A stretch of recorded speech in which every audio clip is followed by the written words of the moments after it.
They're struggling to communicate and connect on the same level about the same set of priorities. Jordan will now explain exactly why that is. But outside of the context of a relationship, all of us struggle in our lives for a variety of different reasons. And what Jordan's particularly good at is telling anybody who's right now listening to this that is struggling in some way or finds themselves in a situation where they're struggling to get out and climb out of that situation, step by step, how to do that, how to turn that situation into the greatest success of your life. And that's why I loved this conversation and why I think you're going to love it too. And before this episode starts, I've got a 10-second favor to ask you that are listening to this right now. 62% roughly of people that listen to this podcast haven't yet hit the subscribe button. If you could do me any favor at all, it would be just to hit that subscribe button. It helps this channel immensely. And if you do that for me, I promise with my team to do everything we can to make this show better and better and better for you. Do we have a deal? Enjoy the episode.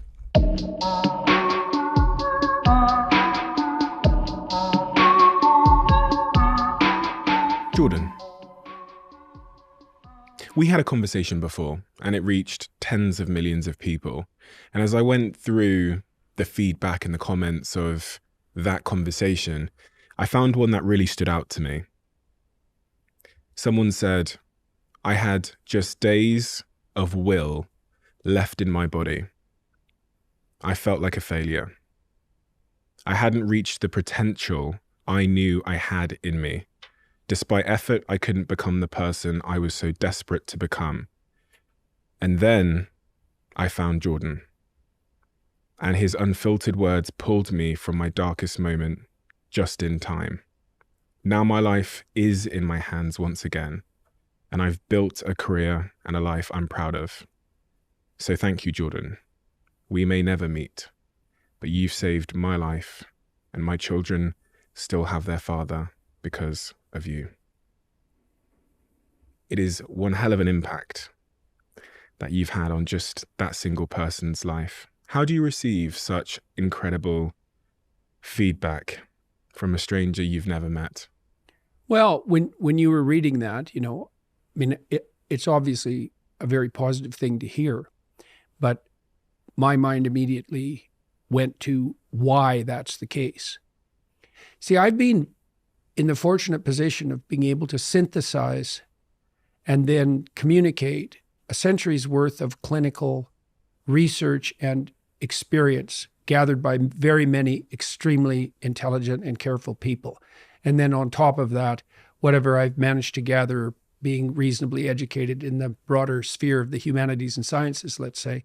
And the effect that this individual is attributing to me is a consequence of that, right?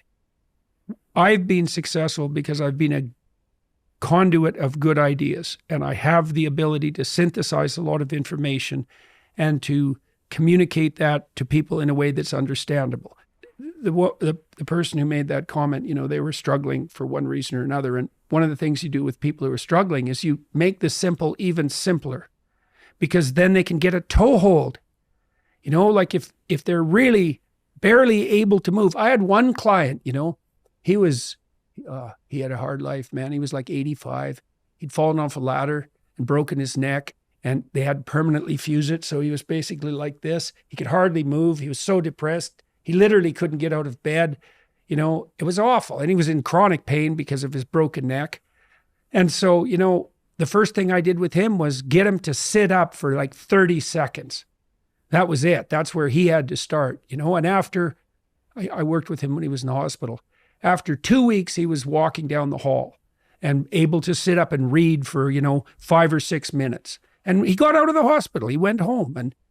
But he had to start with the simplest possible steps. And hey, man, this is the definition of humility in some ways, is that you start progressing where you can start.